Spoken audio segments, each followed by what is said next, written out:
it, what was in here before I used it as a studio, what is happening right now with it, and all of the background information. So first up, what I think almost no one knows.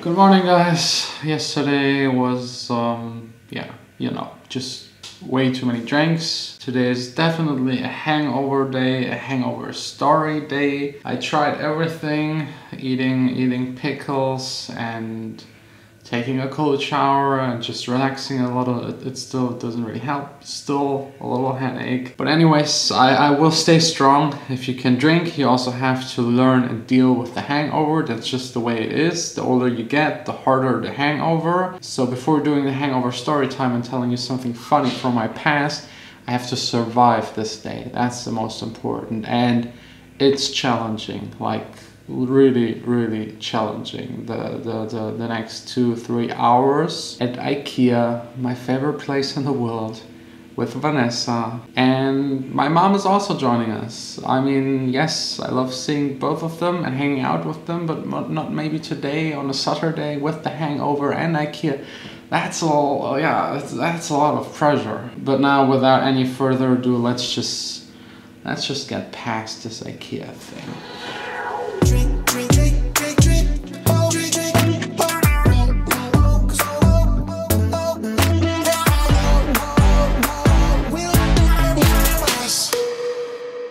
We drink, till we feel the love is slow, till we're dreaming of a place we can get away and talk. I survived IKEA and I just had to come here, show my mom the place. Vanessa knows it already.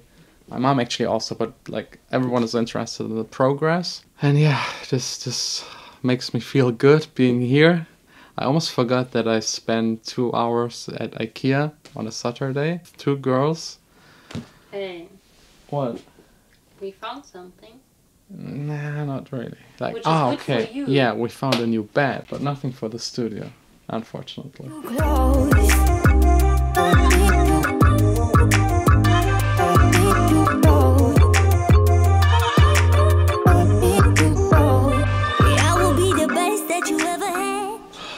So from the new studio to the old studio, still feels very nostalgic being in here, but it's just like 2 months that I left this place, not even 2 months, and it's crazy how different it now sounds without all of the absorption, and there is definitely no better place on the planet to do another hangover story time.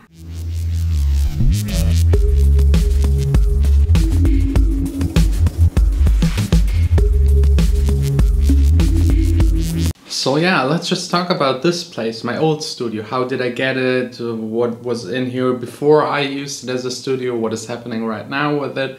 And all of the background information. So first up, what I think almost no one knows, this room right here used to be my bedroom. So actually my studio was my bedroom studio, and the bedroom moved out when I moved to Berlin, and then from Berlin back again to Düsseldorf with Vanessa together. And this stayed my studio. And next door, the bigger room was kind of my living room. So my bedroom, my living room, and this entire floor belongs to my parents. It used to be like an apartment, and now it's like painting, storage. I don't really know, it's complicated and hard to explain. But I actually grew up here in this building. And first we just had half of the apartment on the other side of this entire floor. Just like 3 rooms. One room was as big as this one right here. This was my room as a little baby and kid. I think from like the age of like when I was born till 14.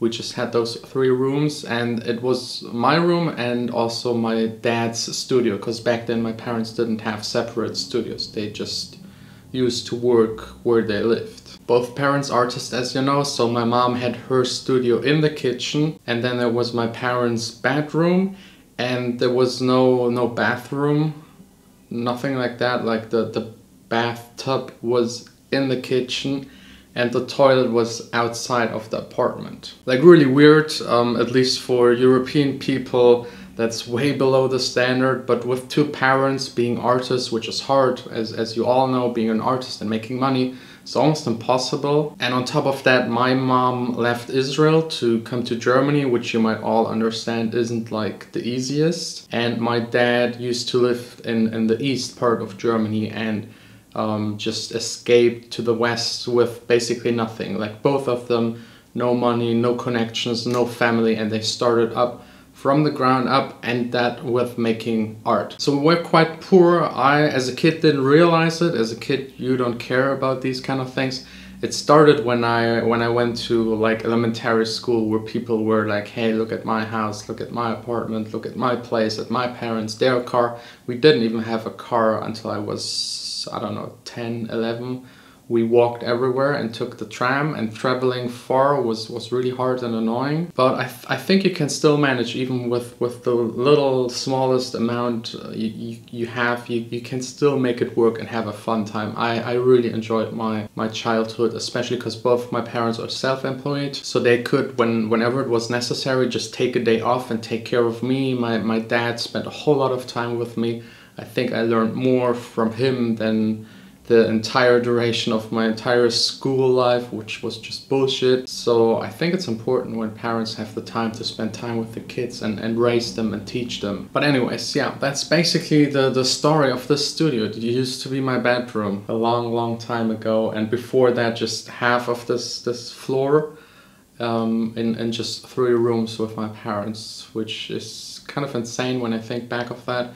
But I'm sure there are people out there that have way worse conditions, so I was still lucky compared to everyone else in Germany. Maybe not, but I still kind of managed, like, just never give up. My parents fought really hard to make money with their art, and I fought really hard to make my music career kind of work. It's a lot easier since like a year ago when I got rid of that management, and now it's getting hard again because I'm investing so much in that new studio. But I'm sure in a year or two I will laugh about this time that is now tough again, a little, not comparable to like 2 years ago.